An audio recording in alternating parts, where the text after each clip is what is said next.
Hello friends, मैं अभिषेक कुमार समृद्धि IAS के online platform पे आप सभी का स्वागत करता हूं, अभिनंदन करता हूं।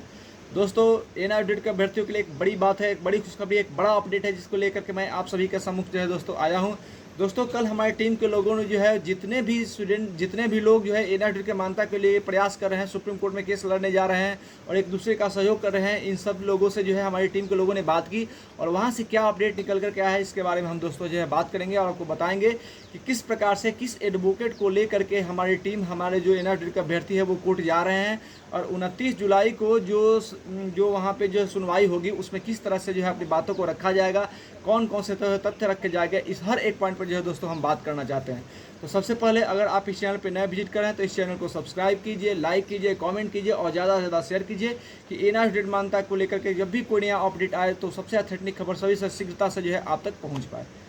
तो दोस्तों, सबसे पहले हम बता दें कि एनआर अपडेट के मान्यता को लेकर के ट्रांसफर पिटीशन का जो केस था सुप्रीम कोर्ट में, उस केस को एक्सेप्ट किया गया और उस केस की अगली सुनवाई 29 जुलाई को होनी है और उस सुनवाई को लेकर के जो है किसी प्रकार की कोई गड़बड़ी न हो, इसकी तैयारी चल रही है और हर एक व्यक्ति जो है इसको लेकर के तैयार है और डॉक्यूमेंटेशन का हर एक पॉइंट जो है वो बेहतर तरीके से देख रहे हैं, केस को स्टडी कर रहे हैं और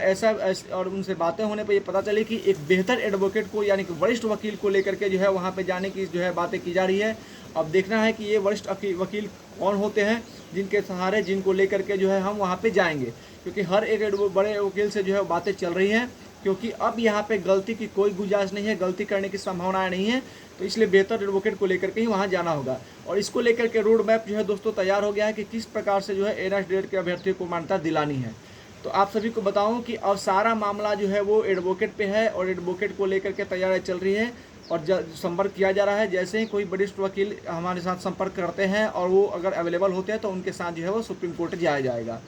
तो दोस्तों, आप सभी को बता दूं कि अब सारे एनआर अपडेट के अभ्यर्थियों को जो है एकमात्र ट्रांसफ़र पिटीशन से ही जो है उम्मीदें हैं और इस ट्रांसफ़र पिटीशन से अगर 29 जुलाई को हमें कुछ पॉजिटिव वहाँ से देखने को मिलता है तो उस डेट पे तो कुछ नहीं होगा, लेकिन अगर वहाँ से कुछ सुनवाई हुई, अगर बहस होती है, बेहतर तरीके से एडवोकेट अपने तथ्यों को स्टडी करने के बाद वहाँ पे रखते हैं, जज कन्विंस होते हैं, तो उसके बाद जो नया डेट आएगा वहाँ पे हमें जो है फैसला की उम्मीदें जो है वो बढ़ जाएगी। तो इसको लेकर के जो है हमारी बातें हुई और उन लोगों ने कहा, उन सभी स्टूडेंट्स ने कहा और बताया कि देखिए हम लोग तैयारी कर रहे हैं, हम लोगों को सहयोग की जरूरत है, इन सभी लोगों को जो है एक साथ आने की ज़रूरत है और सारे स्टूडेंट्स जो है वो एक साथ आ भी रहे हैं और सब एक दूसरे का सहयोग कर रहे हैं। तो एक दूसरे का सहयोग कर रहे हैं तो अब हमारा जो केस है यहाँ पे मजबूत हो गया है और अब हम सभी जो है वो एक साथ मिल कर के सुप्रीम कोर्ट जा रहे हैं। तो वहाँ पे जो है क्योंकि एक देखिए एक दूसरे का सहयोग कर रहे हैं, क्योंकि ये एक व्यक्ति का केस है नहीं, इसमें 14 लाख लोगों के जीवन का सवाल है। तो इतने सारे लोग एक साथ मिल करके कोर्ट के साथ जाएंगे, वहाँ पे अपनी बात रखेंगे, एडवोकेट के माध्यम से जो है जज को कन्विंस करने का काम करेंगे।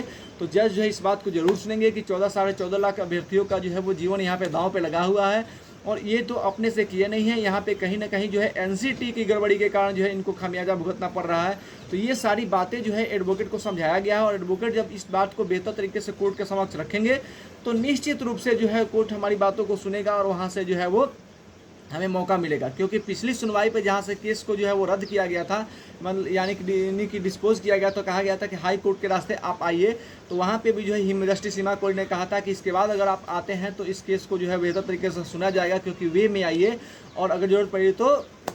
तो सीनियर बेंच में इसको ट्रांसफर किया जाएगा। तो इन सारी बातों को समझते हुए, सारी बातों को स्टडी करने के बाद जो है कोर्ट जाया जाएगा। यानी कि 29 जुलाई का जो सुनवाई होने वाला है दोस्तों, वो अपने आप में बहुत ही इंपॉर्टेंट सुनवाई होने वाली है और वही दिन जो है वो एनआईएस डीएलएड के भाग्य का जो है फैसला करेगा। यानी कि 29 जुलाई का दिन है वो एनआईएस डीएलएड के अभ्यर्थियों के लिए जो है वो सबसे बड़ा दिन होने वाला है उनके भाग्य के फैसला